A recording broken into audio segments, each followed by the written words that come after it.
Se inspire nesse movimento, saúde, bem-estar e acolhimento.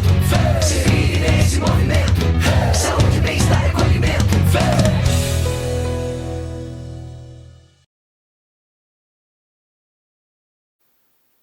E aí, pessoal, tudo certo? Mais um momento SBA hoje para vocês que nos acompanham aí, acompanha esse momento de saúde, bem-estar e acolhimento, levando sempre informações relacionadas à saúde. E hoje um momento SBA especial, falando aí do compromisso social que é transformador de vidas, né? E para isso nós temos dois grandes convidados aqui conosco. Vocês que nos acompanham já conhecem a Márcia Burim, que é nutricionista e também especialista em responsabilidade social. Seja bem-vinda, Márcia. Obrigada. E aqui nós temos o Guilherme Genovez, médico hematologista e também gerente técnico do Hemosc. Guilherme, seja bem-vindo aí ao nosso Momento SBA também. Tá bom, Charles, muito obrigado. Eu agradeço a Fiesc imensamente. A gente, no decorrer da conversa, vai perceber a importância da mobilização social, da sociedade organizada no engajamento para a captação e doação de sangue, sabe? É muito importante. Então, talvez as pessoas não tenham a noção da importância que isso tem para nós da Hemorrhoide de Santa Catarina e da hemoterapia do país como um todo, porque todos os atingidos poderão doar sangue em qualquer local do Brasil, já que a gente tem uma hemorrede que cobre o país inteiro. É a maior rede de saúde do Brasil hoje, é a hemorrede nacional. É legal, Guilherme, que você já trouxe essa pauta que vai ser muito forte nessa nossa conversa, que hoje, né, vai ser um dos focos da nossa conversa, de fato, essa questão da importância da doação de sangue. Esse mês de novembro é o mês que foi ele que trabalha o dia da doação, mas todo dia é dia de doar sangue, né? Eu acho que isso também é importante. A gente fala, tem um mês que é alusivo para isso, mas todo dia é o dia de se doar sangue, porque quem precisa não tem dia, né? Eu vou até explicar por que esse mês é o mês da doação de sangue. As pessoas não entendem. É porque assim, ó, no Brasil é novembro e nos países do hemisfério norte é junho. Por quê? Porque é a véspera das férias. Então, durante as férias, as pessoas viajam e se afastam dos locais que normalmente fazem doação de sangue. E eu preciso manter um estoque grande para ultrapassar as férias de verão. E durante as férias de verão é onde tu tens mais violência urbana e mais acidentes. Então, o consumo aumenta e o número de doações cai. Então, a ideia é nós fazermos estoque para chegar até janeiro, tá entendendo? Essa é a ideia. Pô, que legal. É importante esse tipo de informação, porque realmente, como Guilherme, como você mesmo disse, a gente não tem muito. A gente não sabe, né? O porquê são escolhidas as datas, e eu acho que é muito importante quando a gente gera valor também para o outro, para que ele faça parte disso, para que ele entenda isso e também consiga de alguma forma contribuir, né? Márcia, aqui também na Fiesc, né, nós temos já uma mobilização em prol também dessas questões sociais e também programas também voltados para essa questão da doação, né? Sim, Charles, bom dia, obrigada pelo convite. Como eu disse, é sempre um prazer voltar a conversar com vocês, né? Sim, aqui na Fiesc nós temos a Responsabilidade Social Fiesc, que tem uma série de programas que atuam junto à comunidade, né? O objetivo da Fiesc com Responsabilidade Social é gerar oportunidade, né? E conseguir fazer essa mobilização junto à comunidade para ter informação. Então, nós temos uma série de programas, até trouxe uma colinha, tá? Porque são muitos programas mesmo. Então, nós temos o Fundo Social, que impulsiona a comunidade e as empresas a fazerem doações para programas sociais que foram submetidos às leis de incentivo fiscal. Nós temos o Eu Voluntário, que é um programa que orienta as pessoas e estimula as pessoas a serem voluntárias nas mais diferentes áreas, né? Então, você pode ensinar uma criança no contraturno escolar ou você pode doar sangue. Então, nas mais diferentes ações, né? Nós temos também o Novos Caminhos, que é um programa que, junto com o Tribunal de Justiça e mais outros parceiros, que trabalha a questão de apoio àquelas crianças que estão nos abrigos. né, que precisam de incentivo. Então, tanto na questão social, atendimento psicológico, atendimento nutricional, atendimento de médico, de dentista, né? E toda aquela questão de acolhimento. Novos Caminhos é muito forte nesse sentido. E nós estamos trabalhando também fortemente com Novos Caminhos, fazendo interação com os outros programas. Então, eu sou líder, nesse momento, do Conexão Mais Saúde, que faz o quê? Trabalha com ações de saúde, de promoção de saúde nas comunidades. E trabalhando com articulação com outros programas, nós conseguimos trabalhar também com o Eu Voluntário, apoiando as pessoas a doarem sangue, né? Também temos o programa de inclusão, que conecta pessoas com deficiência com indústrias, com empresas que precisam desse trabalhador por meio de um portal. Também temos o Oportuniza, que capta bens de patrimônio tanto do sistema quanto das indústrias do Estado, para possibilitar para pessoas, instituições que precisam. Então, a gente sempre fala assim, uma mesa de escritório pode ser uma mesa de jantar de uma casa ou de uma instituição. Renovação de estoque. Renovação, né? Também temos o Reconecta, que é um programa que dá oportunidade para as pessoas que pararam de estudar muito cedo, que não continuaram estudando, a perceber que podem voltar. E aí voltar para um ensino de qualidade da rede Senai, da rede SESI, né? E aí o Conexão Mais Saúde, que daí, né, eu falo com muito orgulho, que estimula as pessoas a fazerem ações de promoção, das mais pequenas, como sábado a gente teve um evento em Guaramirim que trabalhou ensinar as crianças a lavarem as mãos. Então, nós fizemos uma filipeta que tinha todo um infográfico de como lavava as mãos e colocamos aquela música do Arnaldo Antunes, Lavar as Mãos. E aí as crianças ouviram uma música de qualidade e ainda aprenderam a lavar as mãos. Então, assim, a responsabilidade social tem o intuito de fazer uma transformação social, né? Unindo todas as pessoas da comunidade, unindo as indústrias, dando oportunidade para os voluntários, né? Numa ação que é organizada, que é legítima, que é social realmente, né? Isso é muito importante. A gente fala muito sobre isso, sobre a importância, né, desse compromisso social mesmo que a gente também desempenha, né, Guilherme? E aí eu queria pegar esse gancho com que também você trouxe aqui para nós sobre essa época do ano ali de novembro, o porquê disso, né? Eu queria saber como que está o estoque de sangue aí daqui de Santa Catarina, ali do Hemosc. Esse ano conseguimos, tem uma meta que vocês estipulam para isso? Esse ano a gente está com um estoque bacana. Como que é visto isso? Como são esses indicadores também, Guilherme? Antes de entrar na tua pergunta, eu gostaria de parabenizar a Márcia pelo que ela está colocando. Isso porque a Fiesc, ela representa o grande capital do estado de Santa Catarina. O estado de Santa Catarina é um estado predominantemente industrial, né? Talvez seja um dos estados mais pujantes em relação ao número de indústria, e a demonstração de que esse grande capital está preocupado com a inclusão social, que está preocupado com a esperança das pessoas. O nosso ex-presidente, que é muito ligado à Fiesc, o Michel Scaff, ele fala que a nossa grande missão da FAES, que é a fundação que administra esse background todo de câncer, de urgência e emergência de sangue do Estado, ele é muito ligado à Fiesc, ele é bastante ligado. O Marcos, que está em Joinville agora, também foi da diretoria. A Sende, do SESI, faz parte da diretoria da nossa fundação. Então, ver esse compromisso do capital que não visa o lucro só, mas visa o bem-estar social, né? Ver a sociedade crescendo como um todo, porque quando a sociedade cresce como um todo, tu qualifica a nossa mão de obra, tu aumenta a sofisticação tecnológica do Estado, e a gente está tão sofisticado agora, né? A indústria da informação, da tecnologia, nós estamos tão avançados, e essa preocupação em resgatar pessoas Eu achei muito bacana isso. Aqueles que abandonaram, aqueles que ficaram no meio do caminho, tipo, ninguém fica para trás, né? Nós vamos buscar todo mundo.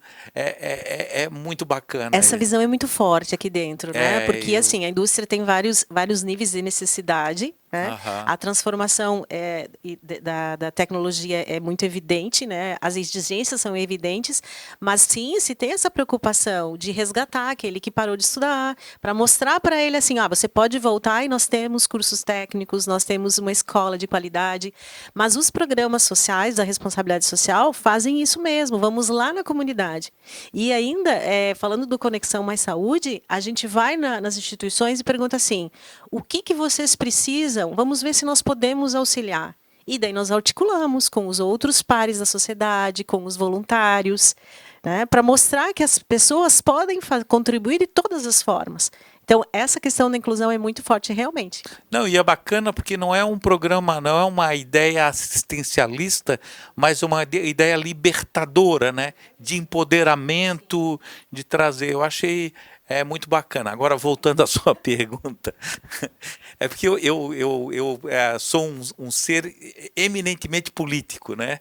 Então, isso me sensibiliza bastante, porque assim, a gente não tem nada contra o capitalismo, mas a gente tem a favor da responsabilidade, e o que nós estamos mostrando aqui é que o grande capital catarinense, a grande fonte econômica, o grande motor econômico do Estado está comprometido com o desenvolvimento, com o índice de desenvolvimento humano da população do Estado de Santa Catarina. Isso é muito bacana. Isso que nos faz diferente, porque, por exemplo, a nossa hemorrede, ela está entre as melhores do Brasil. O EMOSC, a hemorrede de Santa Catarina, ela tem certificação, é a única que tem 3 certificações de qualidade no país. Inclusive, nós somos certificados pela ABB americana. O sangue produzido em Santa Catarina, ele pode ser transfundido, ele tem qualificação para ser transfundido em qualquer hospital americano. A gente tem acreditação para se fazer isso. E, na realidade, isso está muito em ressonância com aquilo, Márcia, que tu estavas falando, e que sempre, quer dizer, essa preocupação social da Fiesc, ela não é de agora, ela é histórica, ela tem todo um caminho, uma história que eu acho que é bastante importante. Bom, a doação de sangue, ela não deve ser uma coisa pontual ou epidêmica, né? Ela tem que ser endêmica. O que quer dizer isso? As pessoas têm que doar regularmente, porque a gente sempre tem que ajustar a nossa coleta de sangue ao consumo do sangue. Até porque também nós temos responsabilidade social e econômica com a doação e com o dinheiro público que está envolvido nessa questão. Esse é o grande diferencial de esse negócio ser administrado por uma fundação privada. Quer dizer, na realidade, o Estado terceirizou a Fundação de Apoio ao EMOSC, o CEPOM e ao SAMU agora, a responsabilidade de fazer essa gestão. E a gente o faz de uma maneira muito responsável. Então, assim, eu não posso colher mais sangue do que o consumo, porque se eu colher, eu vou jogar fora. E quando eu colho uma bolsa de sangue, eu agrego um valor muito grande a essa bolsa de sangue. Então, assim, a doação de sangue, o sangue doado, ele é gratuito, não é remunerado, mas o valor que se agrega é em torno de $200 em cada bolsa de sangue. Então, uma bolsa de sangue descartada é $200 que vão para a lata do lixo, tá entendendo? Então, a gente adapta exatamente sempre com olho à necessidade. A gente, hoje, em torno de 3% da população catarinense é doadora de sangue. Isso fruto a um trabalho feito na década de 90, nós ganhamos o prêmio da Organização Pan-Americana de Saúde, da OPAS, que é o doador do futuro. Então, durante os anos 90, as nossas assistentes sociais iam nas escolas falando com as crianças pequenas, dizendo, olha, a doação de sangue é muito importante, você quando fizer 18 anos, na época era 18 anos, agora é 16, você pode ser doador de sangue, isso é muito importante. Então, na época do Orkut, a gente via assim, hoje vou fazer 18 anos, então vou pegar minha carteira de motorista e fazer minha primeira doação de sangue. As pessoas manifestavam isso. Então, isso já está muito... Isso é aquilo que a gente falou, Márcio, representa o índice de desenvolvimento humano que a gente tem no nosso estado, né? O quanto o Santa Catarina é avançado. E eu te falo o seguinte, por exemplo, em relação ao estado do Rio Grande do Sul e do Paraná, nós estamos muito à frente deles. Até pelas certificações. A hemorroida do estado do Paraná não tem certificação nenhuma, né? Nós somos certificado ISO desde 1998, quer dizer, nós já temos uma cultura em relação a isso. Então, essa doação de sangue, ela tem que ser, como eu falei, ela tem que ser homogênea, ela tem que respeitar o consumo dos hospitais. Eu sei porque outro dia eu fui procurado por uma pessoa da diretoria da OAB. Olha, os advogados vão fazer uma campanha. Mês de março, todos os advogados de Santa Catarina vão doar sangue. Aí eu falei para ele, a ideia é muito boa, mas nós vamos jogar o sangue de vocês todo fora, porque nós não temos promoção de uso de sangue, de venda de sangue. A gente tem que atender os hospitais, a gente tem uma carteira de consumo que é homogênea do ano inteiro. Então, eu peço à OAB que mobilize os advogados a fazer doação durante o ano inteiro, porque o sangue vale 40 dias.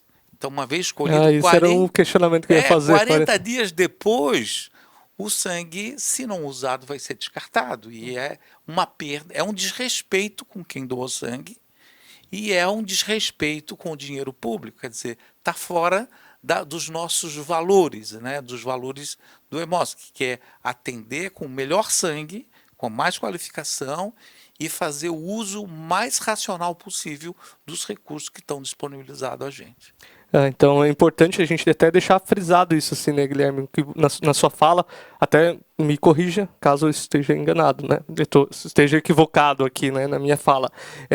A questão não é não fazer a doação porque vai, em algum momento, dependendo da demanda, não vai ser utilizado. É fazer de maneira contínua, né? De que isso seja, essa campanha que vocês estão fazendo, que as empresas, até nós fazemos em certos momentos, seja uma campanha contínua e fragmentada, para que assim você tenha continuidade nesse sangue, né? Exatamente, Charles. Nós não precisamos de doação de sangue, nós precisamos de doadores de sangue.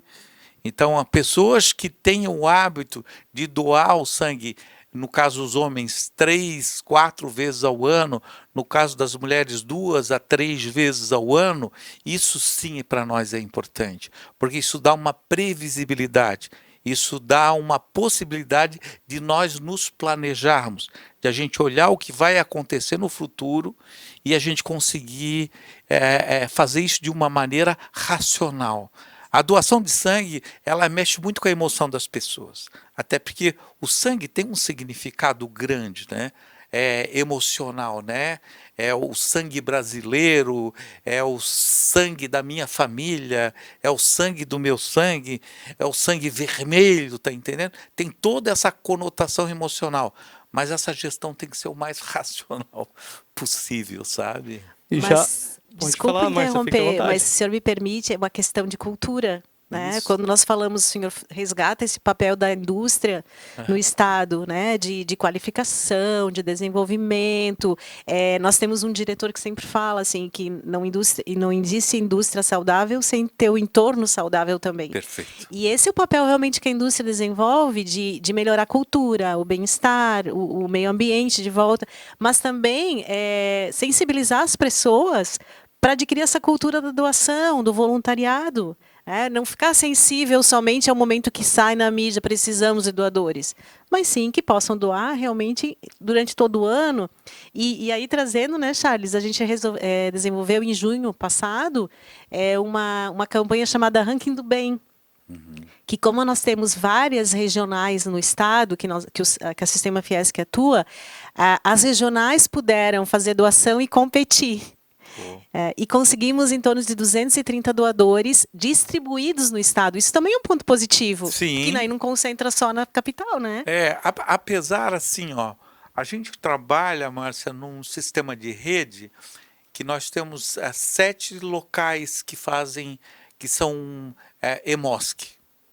Então nós temos um EMOSC, que é um Hemocentro Regional em Chapecó, nós temos um Hemocentro Regional em Joaçaba, nós temos um outro em Lages, nós temos em Joinville, nós temos em Blumenau e nós temos em Criciúma.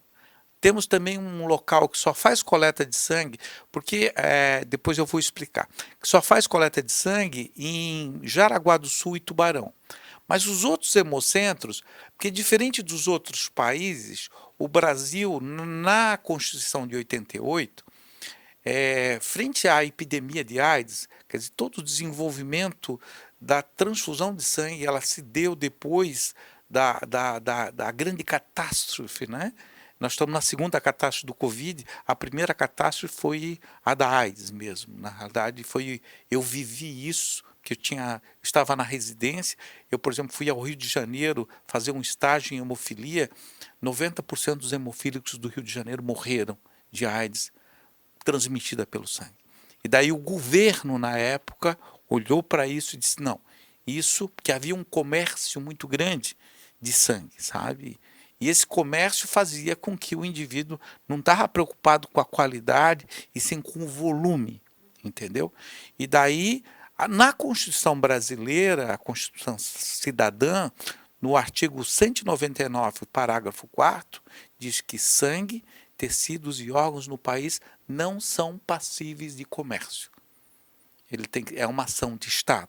Então, o Sistema Nacional de Transplante, que também é uma rede impressionante, o trabalho deles é uma coisa absurda.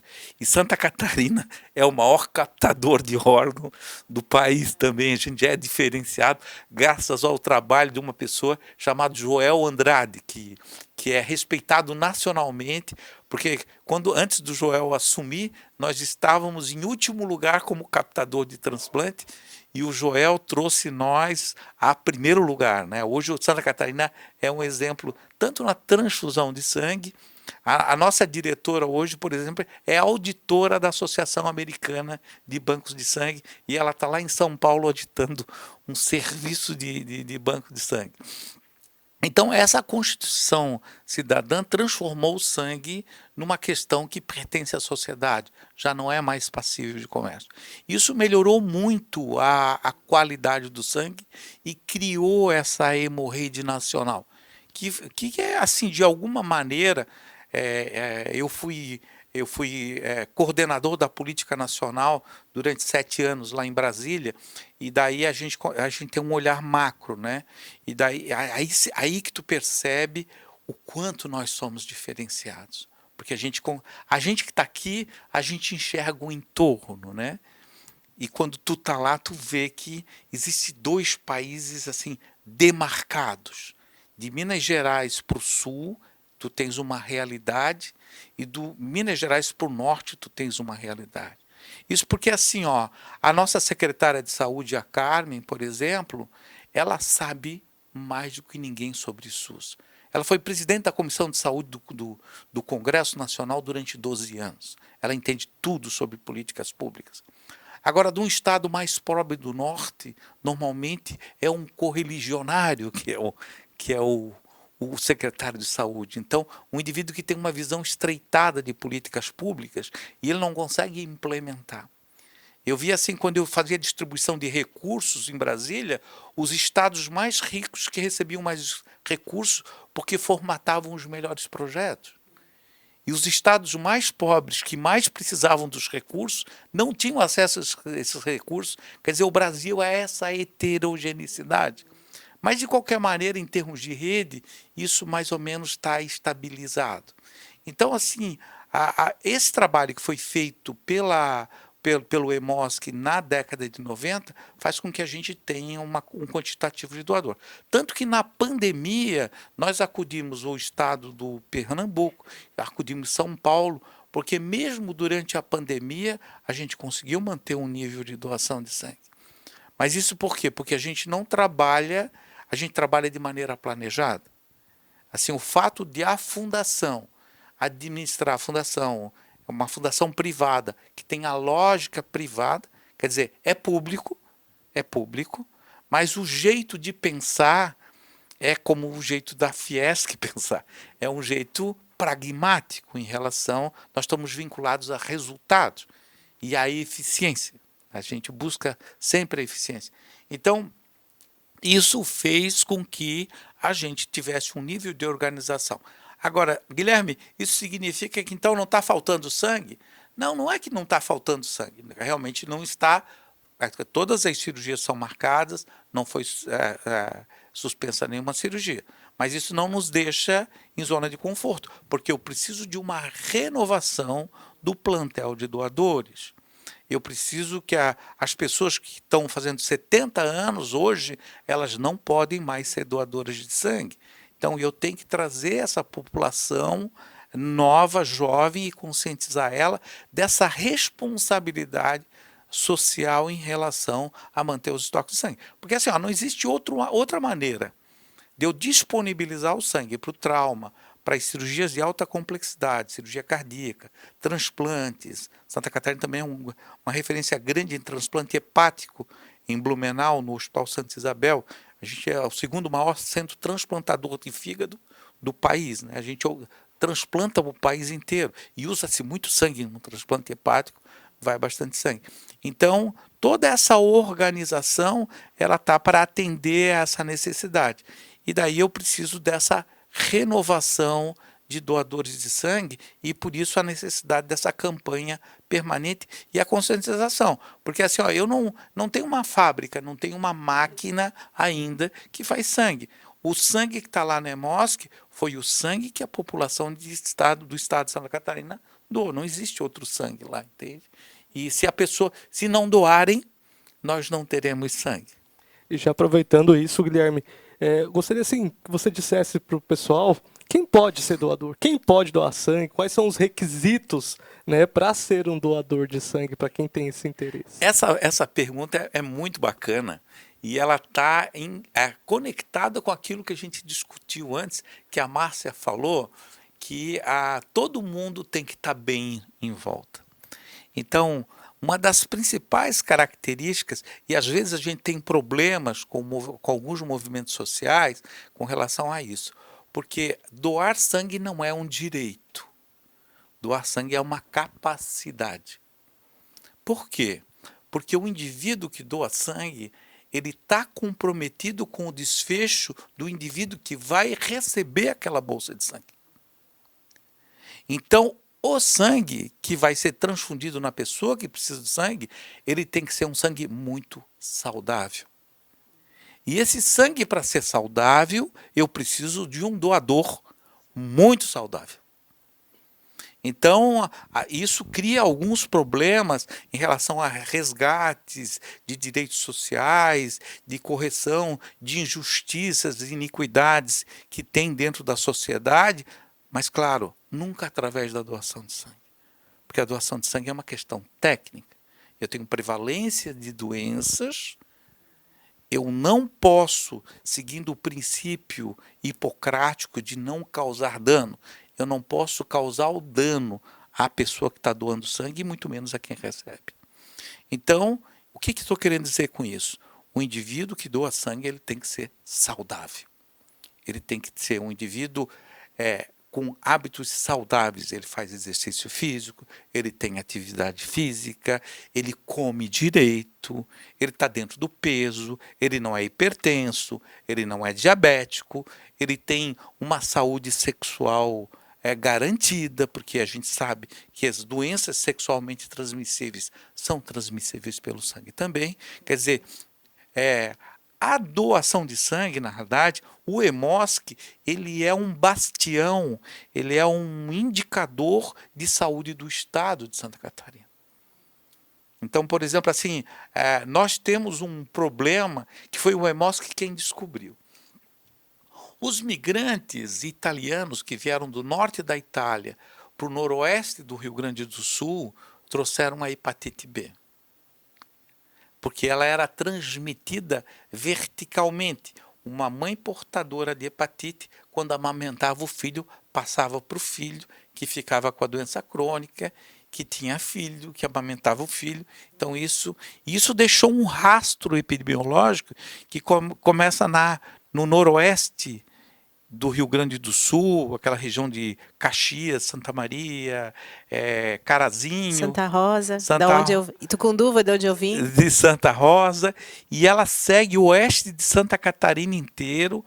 A gente nota que tem uma prevalência. Nós temos cidades, o EMOSH que descobriu isso, no interior de Santa Catarina, que a gente tem uma prevalência de cicatriz sorológica, pessoas que tiveram hepatite de cicatriz sorológica de 60% da população.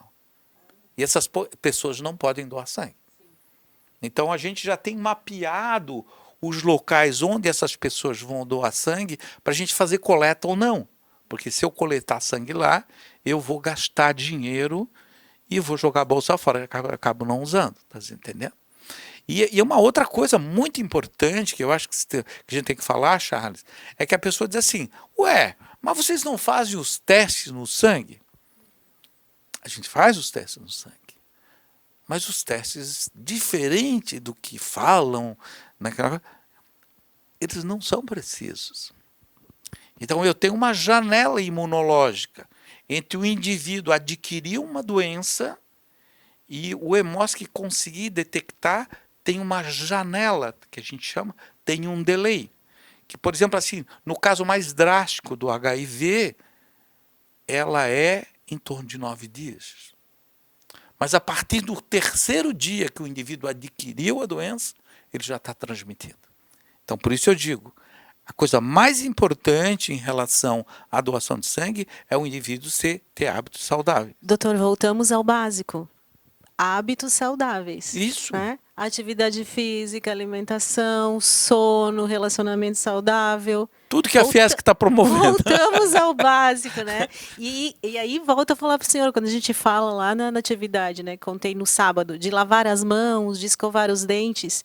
Parece que não existe, né? Mas nós encontramos muita necessidade dessa orientação básica que o senhor está reforçando agora. Sim. Essas informações que são básicas que muitas vezes pensa, não precisa mais passar, mas sim precisa passar, né? É que eu sempre falo, né? Parece coisa clichê, a gente sempre falar, meu Deus, esses profissionais da saúde sempre falam que precisa fazer uma atividade física, que precisa cuidar com a alimentação, que precisa cuidar com o sono, que precisa cuidar com isso, com aquilo. Mas é porque realmente precisamos, né? Precisamos dar atenção a isso. Se é falado é porque há uma necessidade, sim, dessa atenção ser dada para isso, né? Porque aqui, muito a gente fala no SBA, que é saúde, bem-estar e acolhimento aqui, né?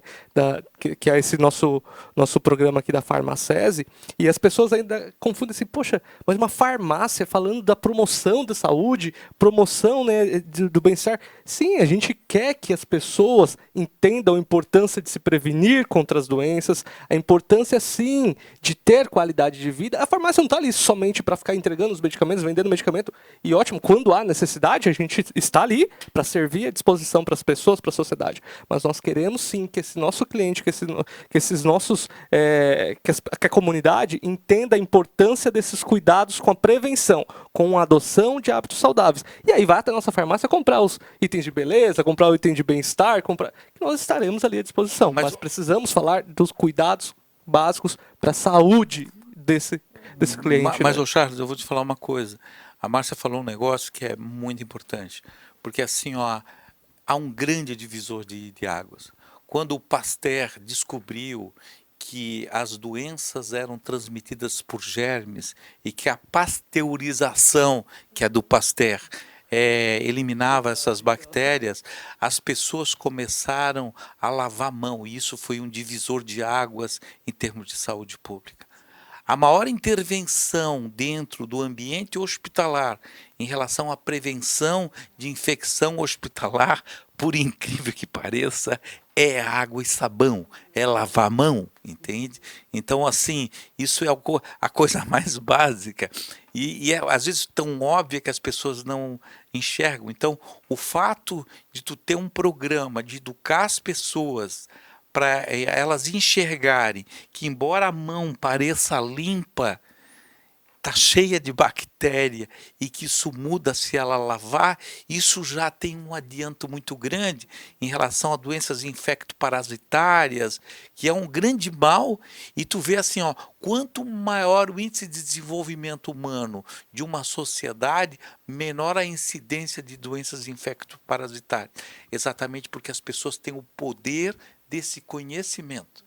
E já nas sociedades de baixo índice de desenvolvimento humano, a pessoa não tem acesso a essa informação e daí tu tens uma prevalência grande de E, doença. doutor, outra informação, né, nessas atividades que a gente desenvolve com as instituições sociais, a grande dificuldade das instituições é conseguir comunicar, é passar informação. Porque eles estão no dia a dia, estão envolvidos. Então, há algumas semanas eu fiz uma atividade do Conexão Mais Saúde numa creche. E aí, conversando com um grupo de mães e com a merendeira, primeiro de começar a falar sobre as receitas de aproveitamento de alimentos, eu falei de higienizar as mãos. Como higienizar as mãos? Então, que a gente lava muito bem o dorso, a gente pode fazer a técnica do glitter, de botar glitter na mão, das pessoas lavarem e depois ver aonde não tem glitter, aonde a mão está suja, né? E então, assim, é uma forma da gente levar uma informação muito básica, porque aí essas pessoas vão contar para as famílias, para os vizinhos, vão contar para a rede deles e vão multiplicar essa informação, né? Mas é assim, às vezes até assustador que essa informação muito básica ainda seja muito necessária, né? Ô, Márcia, e eu acho que assim, eu vou até além, né? Eu aperto um pouco mais o que tu falou, porque hoje a informação, a gente está inundado de informação. Então, por exemplo, assim, doar sangue é importante? Doar sangue é importante. Tá, mas você foi doar sangue, que é assim, dá informação à consciência, dá informação ao ato. Então, eu acho que a gente precisa ter uma capacidade não só de informar, mas de sensibilizar a pessoa. De comunicar. De comunicar aquilo e aquilo se tornar um valor, aquilo se tornar importante. Fazer sentido para o outro. Não, se tornar importante, porque senão é mais uma informação. Porque, por exemplo, assim, ó, tu pega Facebook, tu pega Instagram, quer dizer, hoje o WhatsApp, e-mail, quer dizer, hoje o abuso do telemarketing em relação a esses meios faz com que eles sejam banalizados e eu não consigo mais o mesmo efeito.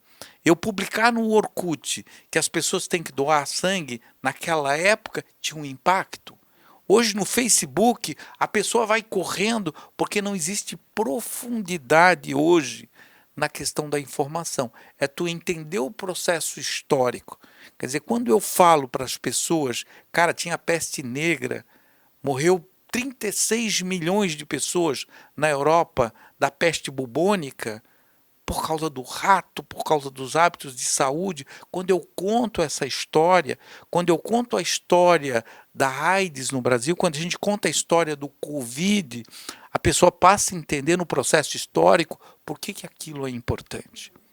Agora, quando isso é colocado só num pacotinho e dizer você tem que doar sangue, isso não entra na alma da pessoa. Doutor, semana passada, em função das enchentes, das chuvas, né, nós gravamos um vídeo e disponibilizamos na internet, né, no Instagram, que era justamente de lavar as mãos. Porque o que acontecia? As pessoas estão nos abrigos, estão fora de casa, estão em situações que muitas vezes não são as adequadas, né? O que nós precisamos fazer? Prevenir o máximo. O acesso à água, ensinar a lavar as mãos. Essas populações que tu estás falando, as coisas que elas menos têm acesso é a água de qualidade. Água de qualidade, exatamente, para lavar a mão. E aí, só para complementar, desculpa, Jales. Não, imagine, a Fiesc tem participado muito fortemente nessa ação de apoio a essas instituições, né? Principalmente de orientação, de, quando possível, também de amparo, né? Porque essas comunidades estão numa situação que elas estão perdidas. E aí sim a responsabilidade social tem atuado nessa orientação, nesse apoio, para que as pessoas tenham um norte, né? Principalmente nessas regionais onde nós temos muitas indústrias, né? Uma população bem assistida. Muito bacana. Exatamente. E aí, para a gente voltar, pegar um ganchinho ali na questão dos requisitos, né? Só para a gente deixar claro até para o pessoal, porque o principal foco é como vocês mesmos disseram, né, Guilherme? Estar bem, estar saudável, né? Ter hábitos. Ter hábitos saudáveis, mas nós sabemos que tem alguns requisitos ali, né? Você me corrija se eu estiver errado, né? Ter entre 16 e 69 anos, lembrando que quem tem até 69 anos, tem que ter realizado a primeira doação antes dos 60 anos de idade, né?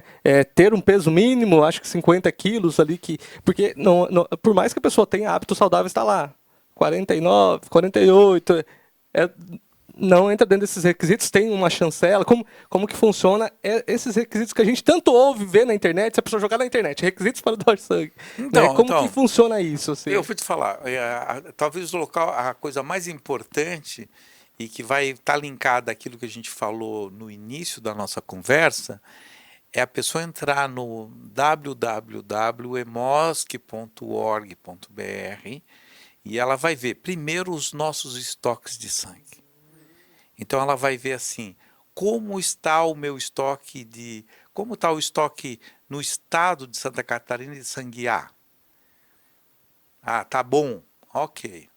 Como está o estoque de sangue O negativo? Está muito baixo. O meu sangue é O negativo, eu tenho que ir lá doar. Você está entendendo? Ah, o meu sangue é B positivo, no caso. É um sangue raro e que também as pessoas que precisam desse sangue são raras. Então é um sangue que a gente tem em quantidade suficiente. Então essa pessoa vai doar menos vezes. As pessoas do O vão doar mais vezes. E lá no nosso site estão todos os critérios. E não só tem aqueles critérios, como toda doação de sangue, antes de efetuar, porque assim, mais ou menos o fluxo, o hemotour, seria o indivíduo chegar lá, ele passa na recepção do Hemosc, que tem uma pessoa treinada para recebê-lo, para fazer o acolhimento. E daí assim, hoje, para a gente fazer o melhor manejo, inclusive a gente desenvolveu uma ferramenta que foi apresentada no EMO, no Congresso Nacional de Hematologia, e sala lotada, e o pessoal ficou muito impressionado. A gente desenvolveu uma ferramenta que estatisticamente a gente consegue prever com 3 a 4 semanas o quanto eu preciso e quanto que vai ser o consumo de sangue pela média histórica. Tem uma certa inteligência. Então, a gente trabalha com agendamento. Então, o indivíduo entra no site emosc.org.br e vê lá, eu quero fazer minha doação de sangue. Ele vai agendar.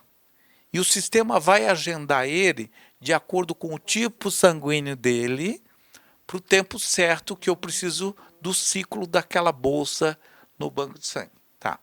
Então, quando ele chega no Hemosc para doar, ele já fez o agendamento. Claro que se ele for um O negativo e não fez agendamento, nós vamos botar ele para dentro de qualquer jeito, não tem problema nenhum.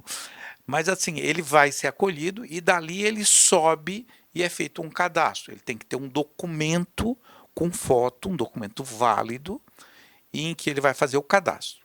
Depois ele vai passar numa triagem pré-clínica, em que a gente vai medir a temperatura para saber se ele está com febre, vai medir a pressão arterial para ver se ele não está com a pressão baixa ou alta, que a transfusão vai causar um dano para ele, e a gente faz a dosagem da hemoglobina dele, para ver se não está com anemia. A pessoa com anemia não pode doar sangue, por mais que ela queira, porque isso vai trazer dano a ela. Depois desse momento, ele vai passar numa entrevista com uma enfermeira ou com um médico, que vai fazer perguntas sobre a vida dele. Então, eu quero saber quais os medicamentos que a pessoa está tomando e se esses medicamentos são incompatíveis com doar sangue. Por isso que é importante, nessa parte, desculpa, Guilherme, nessa parte da entrevista, ser muito sincero, porque isso é segurança para o outro também, né? E também a gente tem que ter essa sensibilidade, assim, né? Nessa Charles, nós temos uma campanha de uns 2, 3 anos atrás que dizia assim: a sua honestidade salva vidas. Entendeu? Exatamente por conta disso. Aí é feito perguntas sobre o comportamento da pessoa, número de parceiros sexuais, ninguém faz julgamento de gênero ou de opção sexual, não é essa a questão, e sim da frequência, do número de parceiros e de que maneira essa pessoa se relaciona. Se ela é homoafetivo, se não é homoafetivo, isso não nos diz respeito e a gente respeita e não teria problema. Agora, há requisitos em relação ao comportamento. Isso sim, porque a gente tem uma prevalência, por exemplo, no indivíduo promíscuo, sexualmente promíscuo, uma prevalência de 14% de HIV. E na população normal, tu tem 0,4%. Então é um abismo que existe e que a gente sabe que o comportamento sexual sem o devido cuidado, ele leva a um risco, quer dizer, né, de a pessoa estar portadora e pior do que isso, ela passar por uma janela imunológica, o sangue passar e não ser detectado. Aí é feito esse levantamento, doenças autoimunes. Eu, por exemplo, era doador de sangue, tive vários doadores de sangue, sempre fui doador de sangue. Eu fui doador de sangue desde estudante. Na época que a doação era paga, que se a gente ganhava para doação de sangue, eu fiz a minha primeira doação de sangue, mas recusei o pagamento, porque eu já acreditava que a doação não poderia ser remunerada. Mas o que acontece em relação a isso? Essa doação de sangue, eu desenvolvi uma doença autoimune, que é a tireoidite de Hashimoto. Então, como eu tenho anticorpos contra a minha tireoide, quando eu dou sangue, esses anticorpos vão junto ao meu sangue e podem prejudicar a tireoide da pessoa que vai receber. Então, eu não posso mais doar sangue e não me sinto discriminado. Estou triste com relação a isso? Estou, porque eu me sentia muito bem fazendo a doação de sangue, porque dá aquela sensação assim, cara, eu vou ajudar alguém. Você sabe que nós tivemos uma campanha muito bacana em que a gente mandava, no dia do aniversário do doador de sangue, a gente mandava um cartão com a assinatura das pessoas que recebiam transfusão de sangue, agradecendo. Cara, o impacto das pessoas quando recebia aquele cartão era de as lágrimas na hora, tá entendendo? Aquela sensação de que, cara, foi efetivo. Tem uma pessoa que está grata ao que... Eu não posso identificar se o sangue dado por A foi para a pessoa B, mas eu posso dizer o seguinte, olha, essas pessoas receberam sangue e foram salvas, foram curadas do câncer porque a gente conseguiu fazer uma cirurgia grande, melhoraram a condição cardíaca porque a gente operou o coração delas, não tem mais cirrose porque a gente trocou o fígado delas. Essas pessoas, tratamos a leucemia delas, essas pessoas agradecendo quem proporcionou isso tem um impacto, é uma sensação de que, cara... Eu não preciso ser um super-homem, eu não preciso ser um superdotado, eu não preciso ser um justiceiro. Eu vou lá doar sangue, eu já vou salvar um monte. O impacto disso é muito grande, né? Faz uma grande diferença. Faz. Sensação boa, né? E assim, até para poder quebrar alguns estigmas, algumas dúvidas, Guilherme, como que é o procedimento assim? Demora quanto tempo lá a pessoa que está lá no procedimento em média? Como que funciona? Vai passar mal? Como que, para quem tem essa dúvida, eu não dou sangue porque eu tenho medo, o meu amigo falou que passou mal lá ou ficou muito tempo lá. Como que funciona esse processo? Essa tua pergunta é muito importante, muito boa pergunta, muito interessante. Primeiro, assim, antes do agendamento, as pessoas iam lá e era por ordem de chegada. Então, às vezes, o indivíduo chegava lá, estava lotado o hemosc, ele tinha que esperar todo mundo doar sangue, isso existia um fluxo, normalmente, em torno de meia hora, entende? Mas se tu tiver 40 pessoas na frente, essa meia hora começa a ficar grande demais, tá entendendo? Essa meia hora começa a ficar muito longa. Isso trazia uma insatisfação, porque o indivíduo chegava a 8 horas, porque a pessoa, embora a gente dê a legislação prevê que a gente forneça um atestado ou uma declaração que o indivíduo doou e ela tem direito a um dia de afastamento do trabalho, a imensa maioria das pessoas não vão atrás disso. Elas querem fazer a sua doação e ir para o trabalho e voltar para o trabalho, porque elas sabem que a doação não causa dano nenhum, né? A não ser que o cara seja piloto de jato ou que operador de máquina, alguma coisa, que ele possa ter uma hipotensão. A pressão dele pode ficar um pouquinho mais baixa. Mas na maioria das vezes, ô Charlie, a pessoa passa mal por duas razões. Primeiro, o mito de que a pessoa tem que estar em jejum para doar sangue. Isso é um mito. A pessoa sempre tem que comer alguma coisa antes de doar sangue. Segunda coisa, a pessoa está desidratada. Ela ficou em jejum, ela não tomou água e ela vai para lá seca. Quando eu tiro 450 ml de sangue dela, aquilo vai fazer falta, a pressão vai cair, ela vai ter um desconforto, ela vai ficar muito assustada com aquilo e ela vai ficar mais mal ainda. Tá entendendo?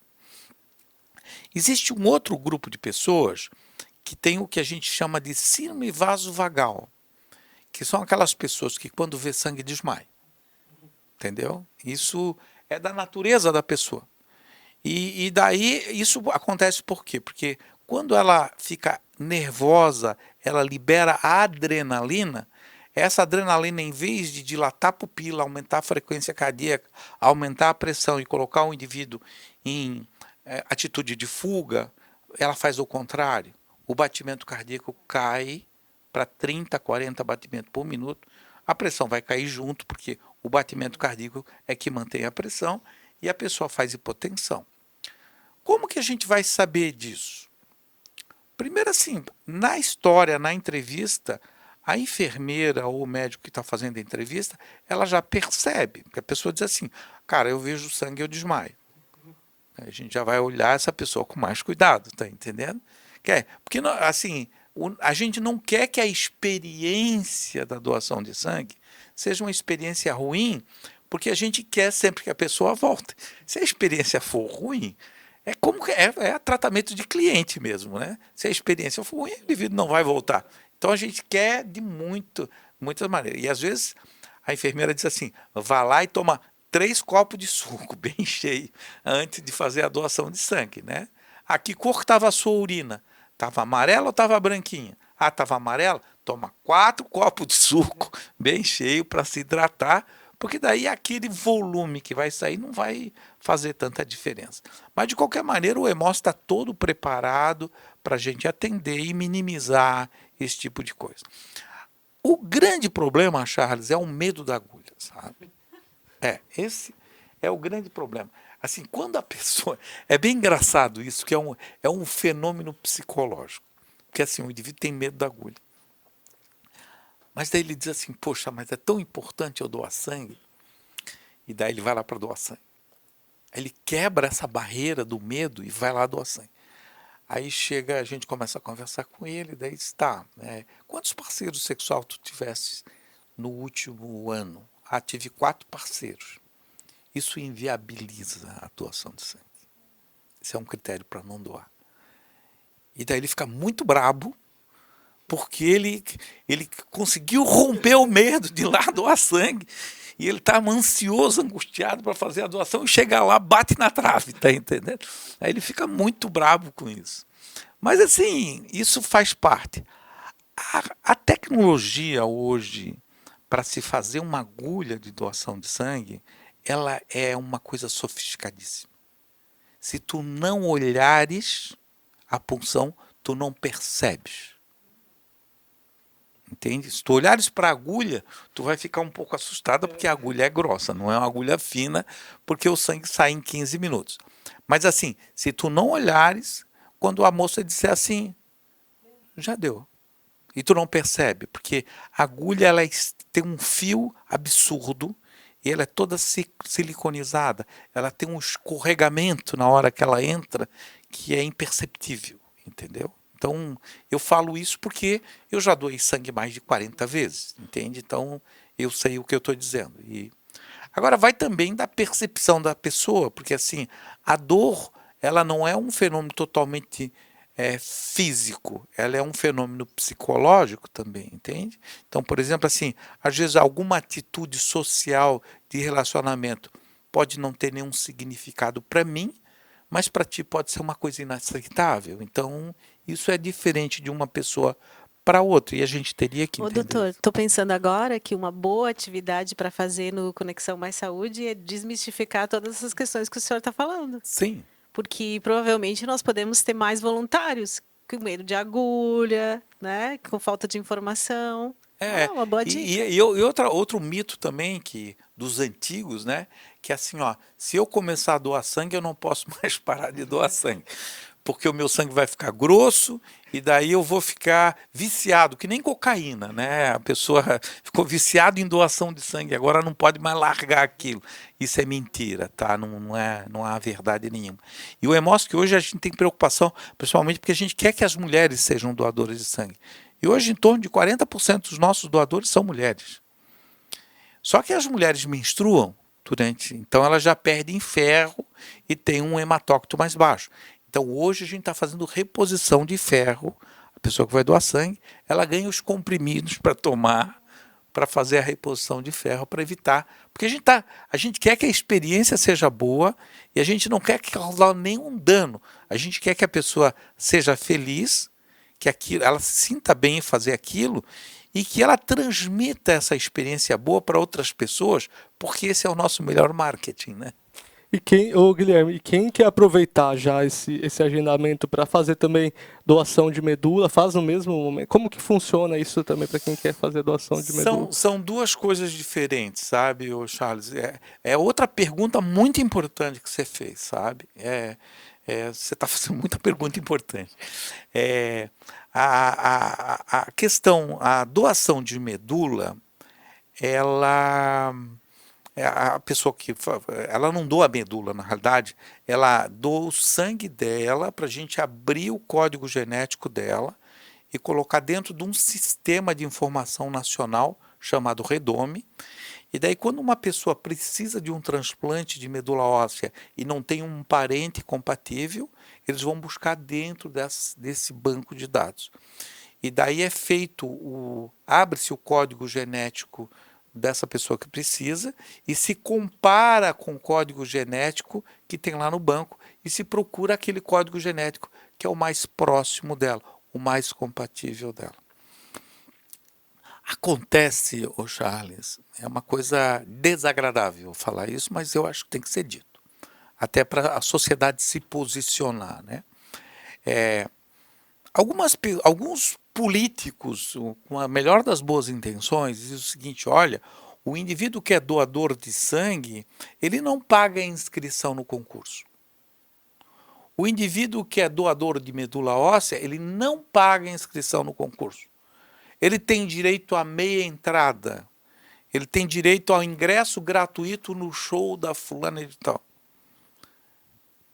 A pergunta é: o indivíduo foi doar sangue para ajudar outra pessoa? Sim ou não? Não. E eu vou te falar assim, a coisa mais absurda que eu já vi na minha vida.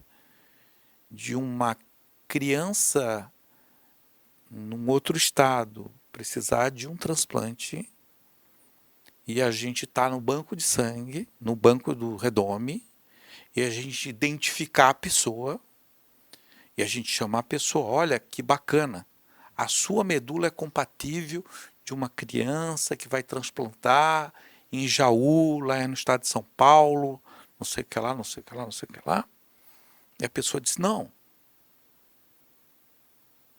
eu me inscrevi por causa do concurso, eu não quero doar medula óssea, coisa nenhuma. Você está entendendo?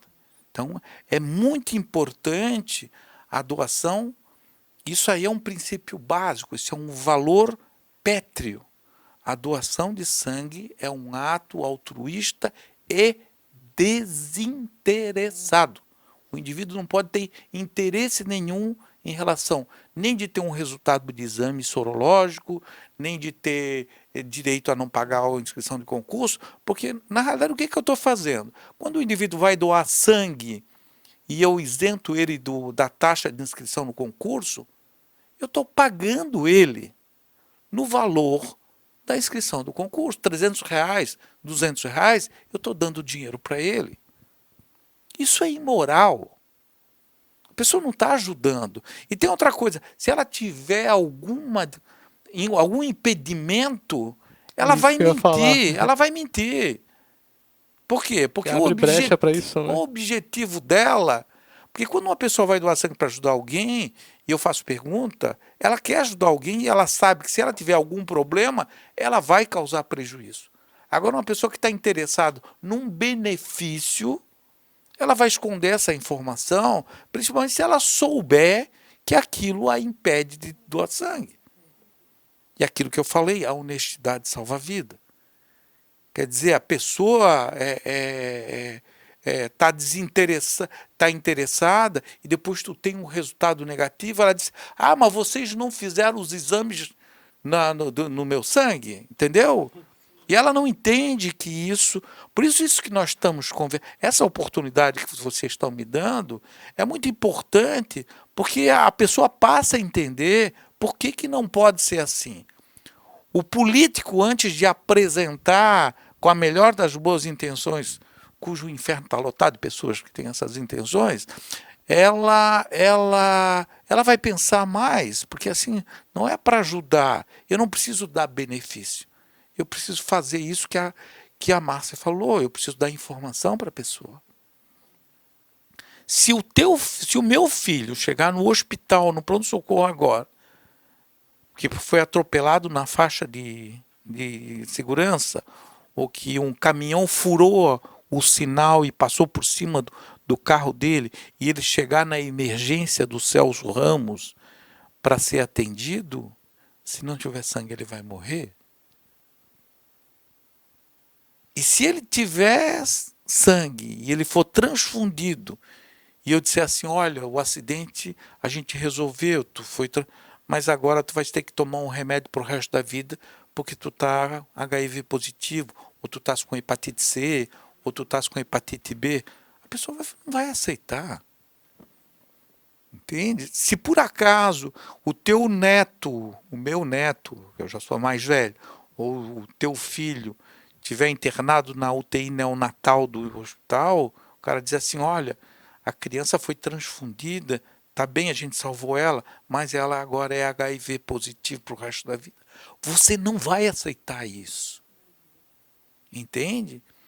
Então, mas esse compromisso está lá na hora de que eu permito ou que a pessoa vai fazer a doação de sangue movida por um interesse, entendeu? Faz total sentido. E assim, né, é algo que a gente realmente tem que refletir, assim, tem que pensar, tem que conscientizar, tem que informar, né? A gente sempre fala que a informação é um dos primeiros passos para prevenção, de fato, assim, um dos mais importantes, né? E parece que a gente começou agora a nossa conversa e já se passaram mais de 1 hora e a gente está caminhando para o encerramento desse nosso momento. Então, assim, eu gostaria de agradecer vocês, Márcia, Guilherme, pela contribuição de vocês aqui hoje. Eu acho que nós levantamos uma pauta muito importante para a sociedade, colocamos vários pontos nos is de alguns assuntos bem pertinentes, talvez algumas coisas que a gente nunca tinha ouvido falar, ou que sejam importantes, essa ratificação sempre, né? Então eu queria muito agradecer vocês pela disponibilidade de vocês e por compartilhar o conhecimento e das vivências de vocês aqui conosco, né? Então fique à vontade para fazer as considerações finais de vocês, Márcia. Eu quero agradecer pela oportunidade, mas quero agradecer ao doutor principalmente pela inspiração. Então, muitas ideias de ações que nós podemos fazer de informar as pessoas que precisam dessa informação, principalmente nessa sensibilização, né? Honestidade salva a vida, né? Isso me chamou muito a atenção, porque a gente não vê essa informação na mídia, né, doutora? O jargão claro que é fácil de comunicar, mas essa informação é essencial. Então, vou trabalhar nisso. Obrigada. A responsabilidade social da Fiesc, assim, trabalha muito nesse sentido, dessa informação. E a instituição está marcando um golaço, né, e nos dá essa oportunidade de atuar. Então, muito obrigada. Pô, eu, assim, a minha felicidade e a minha gratidão à Fiesc de ter essa conversa, porque a gente fala aquilo que você disse, né? A gente falou várias coisas e eu acho que tu ter esse poder de comunicar, de falar, de aquilo que a Márcia falou, de disseminar informação hoje, porque a disseminação da informação hoje, ela também tem um viés político e é um espaço de poder também, então se restringe, às vezes, a questão de passar a informação, né? Por exemplo, nós estamos com uma PEC agora para ser aprovada no Congresso com relação à remuneração dos doadores de plasma e assim, existe interesses econômicos espúrios, né? E eu vou te falar uma coisa, de todos os valores éticos que eu tenho e que a minha família tem, o mais importante é a honestidade. Entende? Então, e o Michel, que é aqui ligado a vocês da Fiesc e que foi nosso presidente, eu aprendi uma coisa com ele que chama-se honestidade de propósito. Quando você quer fazer uma coisa e honestamente tu estás bem intencionado. Porque as pessoas mal intencionadas, elas nunca mostram a má intenção. Elas sempre estão escamoteadas, fazendo de conta que estão bem intencionadas. Então, o espaço político, o espaço de comunicação e assim a penetração e a força que a Fiesc tem, isso nos é muito grato, principalmente nesse momento em que a gente precisa melhorar os nossos estoques para atravessar o verão. Eu acho que assim, a gente conseguir fazer uma mobilização. E Márcia, eu acho, eu tenho uma ideia de a gente ter uma parceria com a assistente social das empresas, de a gente ter uma agenda de doação de sangue, com tipagem sanguínea dos doadores, para que assim, ó, o estoque meu de O negativo tá, ó, Márcia, eu preciso que tu me ajude. Vamos conversar. Que tu me ajude a mobilizar 300 doadores O negativos no estado de Santa Catarina, entende? Eu acho que isso é uma maneira inteligente de a gente trabalhar junto e de trabalhar de maneira efetiva, tá entendendo? De fazer bons negócios. E assim, eu só tenho gratidão, o ambiente aqui é muito agradável, vocês só estão vendo nós, mas tem um pessoal que fica lá do lado de lá, que está todo quietinho, mas que é muito importante, né, para isso. E colocar o EMOSC à disposição, né, da Fiesc.